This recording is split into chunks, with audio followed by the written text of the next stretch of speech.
Hello friends, welcome back to our YouTube channel Leadership Education. Today we started chapter 3 in mathematics. So हमने previous class में भी कुछ questions पढ़ लिए थे चैप्टर 3 से रिलेटेड और आज हम इसके आगे क्वेश्चन नंबर 4 आज स्टार्ट करने वाले हैं. सो अकॉर्डिंग टू क्वेश्चन 4 यहाँ पर देखते हैं हम कॉन्सिस्टेंट और इनकॉन्सिस्टेंट लाइन. प्रीवियस क्वेश्चन में भी हमने कॉन्सिस्टेंट और इनकॉन्सिस्टेंट से लेकर के कुछ क्वेश्चंस किए हुए थे. तो क्वेश्चन 4 हम देखते हैं यहाँ पर किस टाइप से क्वेश्चन यहाँ पर पूछे जाने वाले. Which of the following pairs of linear equation are consistent inconsistent if consistent obtain the solution graphically. अगर यहाँ पर कोई क्वेश्चन गिवन है, लीनियर इक्वेशन गिवन है और अगर उसका सॉल्यूशन कंसिस्टेंट होता है तो हमें उसको सॉल्यूशन ग्राफिकली सॉल्व करना है और अगर नहीं होता है तो हमें उसको सॉल्यूशन नहीं करना है ना. और we know that very well के यहाँ पर अगर हम सॉल्यूशन करते हैं तो कॉन्सिस्टेंट सॉल्यूशन कब होता है और इनकॉन्सिस्टेंट सॉल्यूशन कब होता है. क्वेश्चन करते हैं और क्वेश्चन के साथ साथ में हम सारी चीजें देख लेंगे. So according to first question इसका हम सॉल्यूशन करते हैं तो वी नो दैट यहाँ पर ये जो वैल्यू है a1 b1 और c1 की वैल्यू है और नीचे a2 b2 और c2 की वैल्यू है. सो यहाँ पर हम a1 और अपॉन a2 की वैल्यू पुट करते हैं तो a1 upon a2 is equals to यहाँ हो जाता है 1 अपॉन 2. ठीक है, b1 अपॉन b2 की अगर वैल्यू को फाइंड करें तो b1 upon b2 is equals to यहाँ पर हो जाएगा हमारा 1/2 है ना, क्योंकि दिया हुआ है y की वैल्यू तो y की वैल्यू यहाँ पर 1 है फर्स्ट इक्वेशन में और सेकंड इक्वेशन में y की वैल्यू 2 दी हुई है तो 1/2 इसकी वैल्यू हो जाएगी. Now c1 upon c2 is equals to यहाँ पर हो जाएगा 5/10. तो 5/10 इसकी वैल्यू दी हुई थी तो उसके अकॉर्डिंग हमने 5/10 इसकी वैल्यू रख दी. हम इसको सॉल्व भी कर सकते हैं 5 1 से 5 एंड 5 2 से 10. तो क्या हम यहाँ से ये देख सकते हैं a1 अपॉन a2 की वैल्यू जो है वो b1 अपॉन b2 के बराबर है. ऑब्वियसली यहाँ पर दिया हुआ है 1/2, यहाँ पर भी आया 1/2 तो a1 upon a2 is equals to b1 upon b2. दोनों ही वैल्यू मतलब जो फ्रैक्शनल दिया हुआ है, फ्रैक्शन में जो वैल्यू दी हुई है वो पूरी वैल्यू जो है वो पॉजिटिव है. तो यहाँ पर भी हम देख सकते हैं कि b1 अपॉन b2 की जो वैल्यू वो पॉजिटिव है. फिर अगर c1 अपॉन c2 को देखें तो c1 अपॉन c2 की जो वैल्यू है वो भी इसके बराबर, मतलब हम ये बोल सकते हैं c1 upon c2 both are equals है ना. a1 upon a2 is equals to b1 upon b2 and b1 upon b2 is equals to c1 upon c2. तो क्या इस टाइप का सॉल्यूशन हम देख सकते हैं यहाँ पर कौन सा सॉल्यूशन हो रहा है. तो there are many types of solution. तो हम यहाँ बोल सकते हैं मैनी सॉल्यूशन. और प्रीवियस क्वेश्चन में हम पढ़ भी चुके हैं कि जब मैनी सॉल्यूशन होता है या वन सॉल्यूशन होता है तो इस टाइप की जो लाइन होगी वो कॉन्सिस्टेंट लाइन होगी. लेकिन अगर यहाँ पर नो सॉल्यूशन की बात आ जाती है इस क्वेश्चन के अकॉर्डिंग तो नो सॉल्यूशन के अंदर आपका जो लाइन होगी वो इनकॉन्सिस्टेंट लाइन होगी. तो जब कॉन्सिस्टेंट लाइन होगी मतलब मैनी सॉल्यूशन होगा तो कॉन्सिस्टेंट लाइन होगी और कॉन्सिस्टेंट लाइन होगी तब हमें इसको ग्राफिकली सॉल्व करना है. सो पहली चीज तो ये यहाँ के अब हम सॉल्व करें इसको तो मैनी सॉल्यूशन होगा. तो यहाँ से ये तो देख सकते हैं कि this line are consistent line, तो हम यह बोल सकते हैं this solution consistence, a consistent line. Understand. And अगर हम इसको सॉल्व करें सो पहले तो हम वैल्यू पुट अप कर लें कि किस टाइप से इसका सॉल्यूशन किया जाना होगा या कैसे हम x और y की वैल्यू फाइंड करते हैं. We know that very well previous class में जब हमने चैप्टर स्टार्ट किया था सो ग्राफिकली सॉल्यूशन करने के लिए हमने किस प्रोसेस को यूज किया था. So now according to condition first या फर्स्ट इक्वेशन तो by equation first, equation number first and equation number second. तो by equation first x plus y is equal to यहाँ पर हम रखेंगे 5. If we put the value of x is equals to 1 so x equal to 1 अगर हम put करते हैं तो यहाँ पर क्या आ जाएगा 1 plus y is equals to 5 and y is equals to 5 minus 1 so y equal to क्या आ जाएगा हमारा 4. अगर हम x की जगह 1 पुट करते हैं तो y की जगह हमारी वैल्यू क्या आ जाएगी, y की जगह हम वैल्यू रख सकते हैं 4. ये फर्स्ट कंडीशन हो गई. अकॉर्डिंग टू सेकंड कंडीशन अगर हम यहाँ x की कोई दूसरी वैल्यू रखते हैं suppose like x is equals to हम 2 पुट कर देते हैं. ठीक है, तो यहाँ पर क्या आ जाएगा 2 plus y is equal to 5. यहाँ पर ये हो जाएगा तो y is equals to 5 minus 2 तो y इक्वल टू 5 माइनस 2 कितना होता है, we know that 5 minus 2 equal to 3. तो यहाँ पर जब हम x की वैल्यू को 2 रखते हैं तो y की वैल्यू को 3 आ जाती है हमारे पास में. नाउ नेक्स्ट क्वेश्चन, तो नेक्स्ट क्वेश्चन गिवन है हमें, अगर हम 3 लेते हैं तो आंसर क्या आएगा. सो 3 भी लेकर के देख लेते हैं हम. यहाँ पर हमने लिया x इक्वल टू 3 तो y इक्वल टू क्या आ जाएगा, तो x इक्वल टू 3 हमने पुट किया 3 plus y is equals to 5 and y equal to 5 minus 3 तो y की वैल्यू कितनी आ जाएगी 2. यहाँ पर अगर हम x की वैल्यू 3 ले रहे हैं तो y की वैल्यू आ जाएगी 2. ये इसका अपोजिट हो जाएगा, अगर 2 ले रहे हैं तो 3 आएगी और 3 ले रहे हैं तो 2. ये जब एक सिंपल सी इक्वेशन होती है तब इस टाइप की इक्वेशंस में किसी नंबर का मल्टीप्लाई करना नहीं होता है तो ये डायरेक्टली इजीली सॉल्यूशन हो जाता है और इस टाइप की कंडीशन भी काफी ईजी होती है. तो बाय इक्वेशन फर्स्ट x और y की वैल्यू हम निकाल चुके हैं. अब बाय इक्वेशन सेकंड अगर हम सॉल्व करने की कोशिश करें, इस वैल्यू को मैं यहाँ रख सकता हूँ x और y की वैल्यू 1 2 एंड 3 एंड 4 3 2. ये कंडीशन फर्स्ट इक्वेशन के अकॉर्डिंग है, मतलब ये जो लाइंस है वो फर्स्ट इक्वेशन के अकॉर्डिंग है। अगर हम सेकंड इक्वेशन की बात करें तो according to second equation 2x plus 2y equal to 10, ये सेकंड इक्वेशन गिवन है हमें। और according to second equation if we put x is equals to 1, तो यहाँ पर अगर हम 1 पुट करते हैं तो 2 1 2, मतलब हम यहाँ पर पहले वैल्यू पुटअप करके देख लें। 2y is equal to 10 and 2 1 2 plus 2y equal to 10 and 2y equals to 10 minus 2, तो 2y is equal to 8 and we know that y equal to 8, ये जो मल्टीप्लाई में और डिवाइडेशन में चला जाता है। 2 1 2 2 4 8, तो y इक्वल टू क्या आ जाएगा 4। मतलब हम यहाँ से ये बोल सकते हैं कि जब हमने x इक्वल टू 1 पुट किया, x इक्वल टू जब हम 1 पुट करते हैं तो y की वैल्यू यहाँ पर कितनी आ जाएगी 4। ये सेकंड इक्वेशन के अकॉर्डिंग हमारी टर्म आई है, ठीक है। अब अकॉर्डिंग टू सेकंड इक्वेशन अगर हमने एक वैल्यू ली हुई है तो दूसरी तीसरी वैल्यू भी ले सकते हैं, है ना। अब x इक्वल टू हमने 1 लिया, हम यहाँ पर सपोज करो कोई दूसरा नंबर लेते हैं, हमने 3 ले लिया, थोड़ा सा बड़ा नंबर भी लेके देख सकते हैं। तो x equal to we put 3, है ना, तो यहाँ पर आएगा 2 multiply 3 plus 2y is equal to 10, so 3 2 6 plus 2y equal to 10 and 2y is equals to 10 minus 6, because we know that very well LHS side से अगर RHS साइड में किसी फंक्शन को चेंज किया जाता है तो ऑब्वियसली वो अगर पॉजिटिव होगा तो नेगेटिव हो जाएगा एंड देन नेगेटिव होगा तो वो पॉजिटिव हो जाएगा। ये रूल्स है हमारा, ठीक है। तो 2y is equals to 10 minus 6 हम करेंगे तो 4 and y equal to 4 divide by 2, 2 1 2 2 4, y equal to 2। मतलब यहाँ पर अगर हमने x की वैल्यू को 3 लिया तो y की वैल्यू कितनी आ गई 2। नाउ सी थर्ड इक्वेशन, अगर हम थर्ड कंडीशन की बात करें, यहाँ पर x इक्वल टू जब हमने 3 लिया तो वैल्यू हमारी 2 आ गई। अगर हम x इक्वल टू कोई दूसरी टर्म में 5 ले लिया, ठीक है, तो अगर हम x की जगह 5 रखते हैं, like x equal to 5, 5 two 10 direct भी कर सकते हैं, अभी हम सॉल्व कर चुके हैं। 5 टू 10 हो जाएगा, ठीक है, plus 2y is equals to 10 and 2y is equals to 10 minus 10, मतलब यहाँ पर आया 0, तो 2y is equals to 10 minus 10 0 हो जाएगा और y की वैल्यू कितनी आ गई 0। ये कंडीशन भी हो सकती है यहाँ पर फॉलो, ठीक है, क्योंकि हमने 5 का मल्टीप्लाई किया तो 5 two 10, we know that very well. 5 two 10 क्या 10 आया, 10 को आप उधर लेके जाओगे, मतलब LHS टू RHS आप चेंज करते हो, तो यहाँ पर अगर ये पॉजिटिव है तो वो नेगेटिव हो जाएगा, है ना, और अगर मल्टीप्लाई में होता तो डिवाइडेशन, ये अकॉर्डिंग टू कंडीशन। लेकिन यहाँ पर जो चीजें हैं LHS साइड में वो एज इट इज चेंज होती है उसके अपोजिट, लाइक अगर पॉजिटिव है तो वो नेगेटिव होगा और नेगेटिव है तो वो पॉजिटिव हो जाएगा, ठीक है। सो यहाँ पर पॉजिटिव था, यहाँ गया नेगेटिव हुआ, 10 से 10 कैंसिल हुआ, मतलब 0 हो गया, 2y इक्वल टू 0। और we know that very well कि अगर किसी के भी डिवाइडेशन में कोई नंबर 0 के डिवाइडेशन में कोई नंबर होता है तो वो आंसर 0 आता है, तो 0 डिवाइड बाई 2 करूंगा तो यहाँ पर आ जाएगा मेरा 0। सो y की वैल्यू कितनी आ गई 0। तो अगर मैं x की जगह 5 रखता हूं तो y की जगह 0 आ जाएगा। ये कंडीशन है कुछ, ठीक है। इसके अकॉर्डिंग हमें ग्राफिकली सॉल्यूशन करना है। सो यहाँ तक तो हमें चीजें जो है वो प्रीवियस क्लास में अच्छे से पढ़ चुके हैं। तो ये भी पता है कि जब हमारा मैनी सॉल्यूशन और वन सॉल्यूशन होता है तो कंसिस्टेंट लाइन होगी। ये क्वेश्चन भी काफी इजी है, लेकिन इस क्वेश्चन को हम कर रहे हैं, फोर्थ का फर्स्ट क्वेश्चन है, तो इसके अकॉर्डिंग मैं ग्राफिकली सॉल्यूशन भी इसमें और बता देता हूँ। Let start the graphically solution of this question. According two equations हमने x और y की वैल्यू को हम फाइंड कर चुके हैं। सो ग्राफिकली सॉल्यूशन के ऊपर हमें रिप्रेजेंट करना है, क्योंकि ये जो सॉल्यूशन है वो कंसिस्टेंट लाइन है, मतलब कि इसमें आपका मैनी सॉल्यूशंस होगा और मैनी सॉल्यूशन होगा तो कंसिस्टेंट लाइन होगी, इतना हमें पता। So according to question x equal to हम 1 पुट करते हैं, है ना, x और y की जो अलग अलग वैल्यू हमने फाइंड की उसको हमें ग्राफ के ऊपर रिप्रेजेंट करना है। x इक्वल टू अगर हम 1 पुट करते हैं तो x एक्सिस हमारा इस side right hand side present होता है, अप साइड में हमारा y एक्सिस प्रेजेंट होता है। तो x की जगह अगर हम 1 लेते हैं तो x इक्वल टू क्या आ जाएगा हमारा 1, ये यहाँ पर है, और y की जगह अगर 4 रखते हैं तो y इक्वल टू 4। थोड़ा सा आगे पीछे हो सकता है बिकॉज ये जो है व्हाइट बोर्ड के ऊपर मैं ग्राफ बना रहा हूँ। आप ग्राफ पेपर के ऊपर अगर इसका यूज करते हो तो एकदम परफेक्ट लाइन टू लाइन, एकदम वर्ड टू वर्ड आपका परफेक्ट ही ग्राफ बनेगा, अंडरस्टैंड। तो यहाँ पर 1 and 4 लिया हमने तो हम लिख सकते हैं यहाँ 1,4। नेक्स्ट है हमारा 2 and 3। तो अगर हम x एक्सिस के लिए 2 लेते हैं तो y एक्सिस के लिए हमारा आता है 3, तो हम 2 और 3 यहाँ पर ले लेते हैं। फिर अगेन आता है हमारा 3 and 2। x एक्सिस के लिए अगर हम 3 ले रहे हैं तो y एक्सिस के लिए हमारा 2 आएगा, तो हम ये यहाँ पर ले सकते हैं और तीनों लाइन को आप मैच कर सकते हैं, है ना। तो यहाँ पर हम तीनों लाइन को मैच कर दें,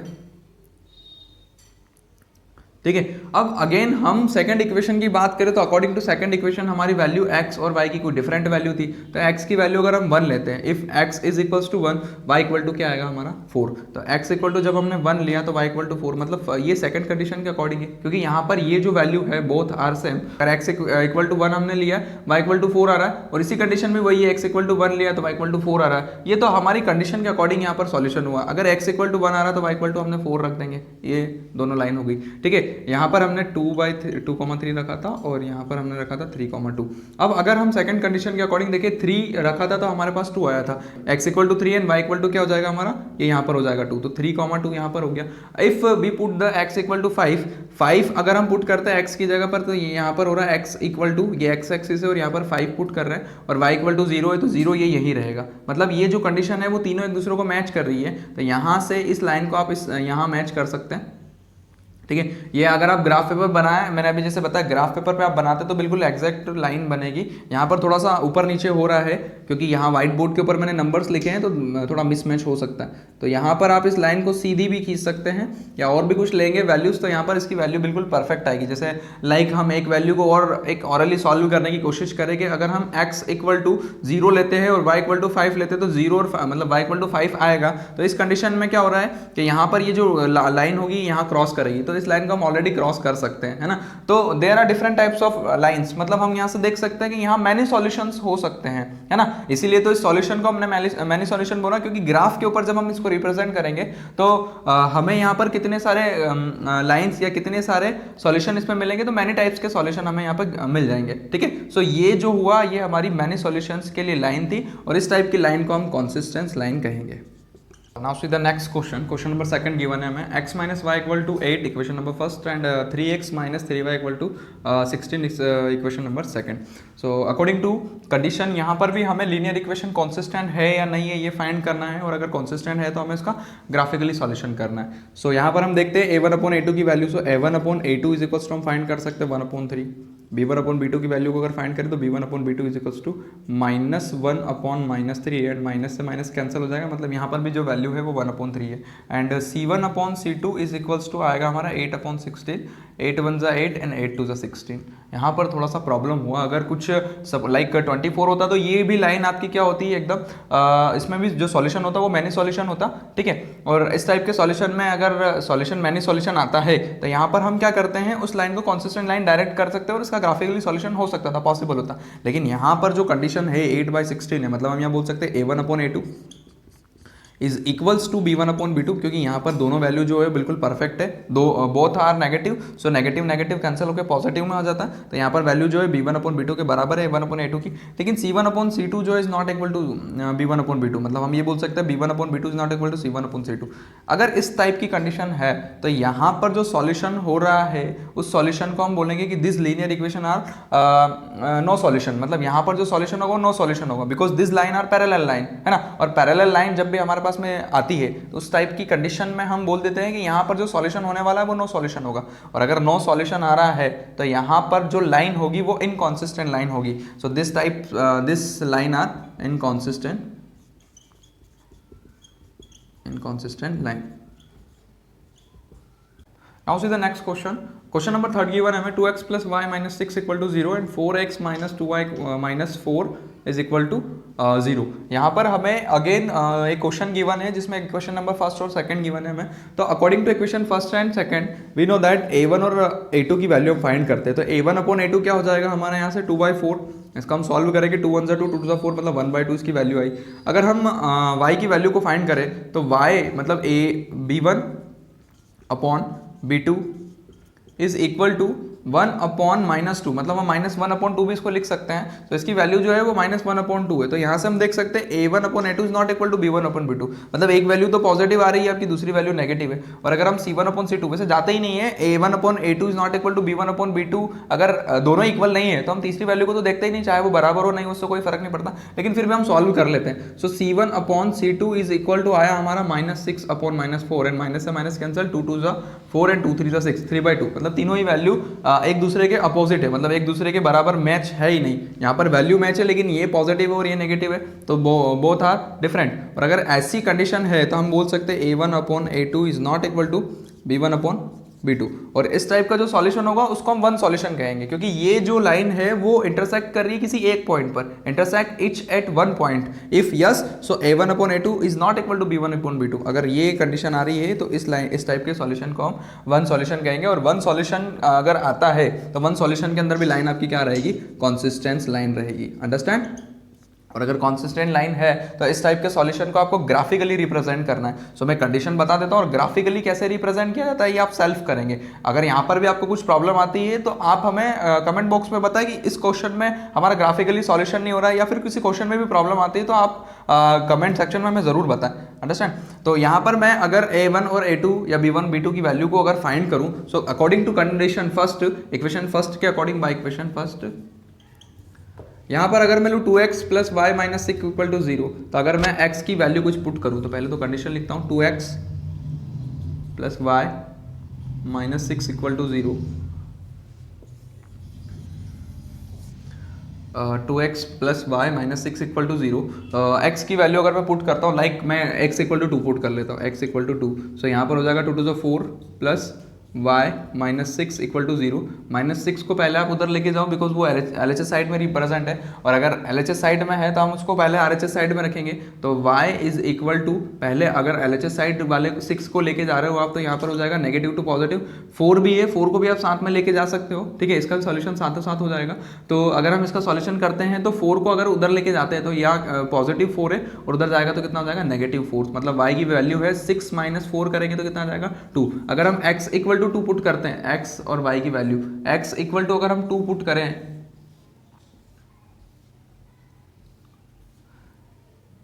तो y की वैल्यू कितनी हो जाएगी 2, ठीक है। According to second condition, if we put x is equals to 3, x equal to 3 अगर पुट करते 3 टू 6 हो जाता, 6 plus y is equals to, उसको डायरेक्ट भी आप सॉल्व कर सकते हो। अगर नेगेटिव में है LHS साइड में तो RHS साइड में उसको कन्वर्ट करेंगे तो पॉजिटिव में हो जाएगा। y इक्वल टू यहाँ हो जाएगा 6 माइनस में हो जाएगा 6 माइनस 6 मतलब 0, y की वैल्यू कितनी है 0। जब हम x इक्वल टू 3 लेते हैं तो y की वैल्यू 0 आ जाएगी। और नेक्स्ट कंडीशन में अगर हम x की वैल्यू को कुछ दूसरा 4 ले लेते हैं, x इक्वल टू 4, 4 टू 8 हो जाएगा, 8 प्लस y इक्वल टू यहाँ पर हो जाएगा प्लस 6 और y इक्वल टू कितना हो जाएगा 6 माइनस 8, बिकॉज नेगेटिव पॉजिटिव में है तो उधर जाएगा नेगेटिव में हो जाएगा RHS साइड में। y इक्वल टू 8 माइनस 6 करते हैं तो माइनस 2, मतलब अगर हम x की वैल्यू को 4 ले रहे हैं, x इक्वल टू जब हमने 4 रखा था तो 4 टू 8 आया था, यहाँ x इक्वल टू हमने 4 लिया तो y की वैल्यू कितनी आ जाएगी -2। मतलब ये फर्स्ट कंडीशन के अकॉर्डिंग अगर हमने 2 लिया तो 2 आएगा, 3 लिया तो 0 आएगा और 4 लिया तो -2 आएगा। ये अकॉर्डिंग टू फर्स्ट इक्वेशन है। और अगर हम सेकंड इक्वेशन की बात करें तो अकॉर्डिंग टू सेकंड इक्वेशन क्या क्या वैल्यू हो सकती है। So by equation number second given है हमें 4x minus 2y minus 4, 4x minus 2y minus 4 is equals to 0। So according to equation number second अगर हम x की कोई वैल्यू पुट करें, आप y की भी वैल्यू पुट कर सकते हो, इज नॉट कंपलसरी। y की वैल्यू आप कुछ पुट करते हो तो x की वैल्यू कुछ फाइंड आउट हो जाएगी, इज नॉट कंपलसरी कि x ही वैल्यू हमें फाइंड करना है। तो हम यहाँ x इक्वल टू अगर सपोज करें 2 रखते हैं तो 2 8 जा 2 4 जा 8 minus 2y minus 4 is equal to 0। 4 जो है वो LHS साइड में रिप्रेजेंट है और अगर हम उसको RHS साइड में कन्वर्ट करते हैं तो नेगेटिव टू वो पॉजिटिव में चेंज हो जाएगा। तो यहाँ पर हम -2y इज इक्वल टू अगर हम 4 को लेके जाते हैं तो पॉजिटिव हो जाएगा, और 8 जो है उसको भी साथ ही साथ हम अगर चेंज करते हैं तो अगर यहाँ पॉजिटिव है तो वो हो जाएगा नेगेटिव। तो -2y is equals to 4 minus 8 करेंगे तो 8 में से 4 को आप सब्सट्रैक्ट करते हो, माइनस का 4 बचता है, माइनस से माइनस कैंसिल हो जाएगा, 2 1 2 2 टू 4, तो y की वैल्यू जो है वो आएगी 2। अगर हम x इक्वल टू 2 रखते हैं, x इक्वल टू हमने 2 पुट किया तो y की वैल्यू हमारे पास क्या मिल रही है 2, ठीक है। अगर हम x इक्वल्स टू यहाँ पर भी 3 पुट करने की कोशिश करें, यहाँ हम 4 रख सकते हैं, x इक्वल टू 4 अगर हमने रखा, ठीक है, तो x की जगह अगर मैं 4 रखूँ तो 4 4 हो जाता 16 पहली कंडीशन में, तो 16 -2y और इसको RHS साइड में आप डायरेक्ट कन्वर्ट कर सकते हो तो 4 हो जाएगा। तो -2y इज इक्वल्स टू 4 और 16 जो है उसको सब्सट्रैक्ट करेंगे तो यहाँ पर हो जाएगा नेगेटिव। तो 4 माइनस 16 करेंगे तो कितना आ जाएगा आपका, यहाँ पर आ जाएगा 12, ठीक है, क्योंकि 16 में से आपको 4 को सब्सट्रैक्ट करना, तो 16 माइनस 4 करेंगे तो 12, बड़ा वाला नंबर आपका नेगेटिव है, यहाँ पर साइन लग जाएगा नेगेटिव और यहाँ पर हो जाएगा y -2y, तो माइनस से माइनस कैंसिल, 2 1 2 2 6 12, y की वैल्यू कितनी आ रही है 6। मतलब अगर आप x इक्वल टू 4 लेते हैं, x इक्वल टू आपने लिया 4 तो y की वैल्यू कितनी आ जाएगी 6। ये सेकंड कंडीशन के अकॉर्डिंग। वैसे मैंने पिछले क्वेश्चन में भी ये भी बताया आपको कि आप 2 वैल्यू भी लेते हो तो सफिशियंट है, लेकिन अगर कभी कुछ प्रॉब्लम आती है, आपको और चीज़ें अच्छे से समझना है तो आप 3 वैल्यू भी ले सकते हैं, इससे ज़्यादा भी ले सकते हैं, नॉट कंपलसरी कि 2 ही वैल्यू प्रेजेंट करना है। अब यहाँ से अगर हम सॉल्व करने की कोशिश करें तो अगर एक वैल्यू हम और पुट करते हैं, क्योंकि हमने प्रीवियस इक्वेशन के अकॉर्डिंग भी 3 वैल्यू पुट करी, तो यहाँ भी हम 3 वैल्यू सफिशिएंट पुट कर सकते हैं। तो लाइक यहाँ पर हम 5 पुट कर देते हैं। सो x इक्वल टू अगर मैं 5 पुट करता हूँ, क्योंकि अगर 6 पुट करूँगा तो वही 4 आएगा अगेन, ठीक है। अगर मैं x इक्वल टू 5 पुट करता हूँ तो 5 4 हो जाता है 20 minus 2y minus 4 is equals to 0, तो minus 2y is equals to 4, और ये है पॉजिटिव तो उधर जाएगा तो आ जाएगा नेगेटिव में, ठीक है। Minus 2y is equals to 20 minus 4 हम करते हैं तो यहाँ पर आ जाएगा हमारा माइनस 16, 20 माइनस 4 को हमें मतलब सब्सट्रैक्ट करना है, सब्सट्रैक्ट करेंगे तो यहाँ पर आ जाएगा माइनस 16, माइनस से माइनस कैंसिल, 2 1 2, 2 8 16, तो y इक्वल टू कितना आ जाएगा हमारा 8, ठीक है। सो यहाँ पर इस कंडीशन के अकॉर्डिंग, फर्स्ट कंडीशन के अकॉर्डिंग x और y की वैल्यू फाइंड हो गई है हमारी, और सेकंड कंडीशन के अकॉर्डिंग अगेन हमें x और y की वैल्यू फाइंड आउट हो चुकी है। तो इस कंडीशन के अकॉर्डिंग x और y की वैल्यू को, मतलब ये जो वैल्यूज है उसको हम ग्राफिकली रिप्रेजेंटेशन इसका करेंगे, और ग्राफिकली रिप्रेजेंट करने के बाद में हम इसमें बता सकते हैं कि किस टाइप से लाइन कहाँ कहाँ रिप्रेजेंट हो रही है, अंडरस्टैंड। तो इस टाइप के क्वेश्चंस आपको पहले मैं सॉल्व करवा चुका हूँ, इस वजह से इस वीडियो में मैंने आपको स्पीडली थोड़ा पढ़ाया है ना। तो थोड़ा सा फोकस करें कि आप प्रीवियस क्लास में जाके अच्छे से इसका बेस क्लियर करें, और अगर ये क्वेश्चंस आपको समझ नहीं आया है तो आप इस क्वेश्चन को कमेंट सेक्शन में जरूर बताएं कि इस क्वेश्चन में ये प्रॉब्लम आ रहा है। लाइक अगर आपको कंडीशन भी रखना नहीं आ रहा है या किसी क्वेश्चन को सॉल्व करना नहीं आ रहा है तो आप हमें प्लीज कमेंट सेक्शन में जरूर बताएं कि यहाँ पर इस क्वेश्चन में ये प्रॉब्लम है ना। तो नई ट्रिक्स के साथ में हम जल्दी ही मिलते हैं नेक्स्ट वीडियो में। Thank you.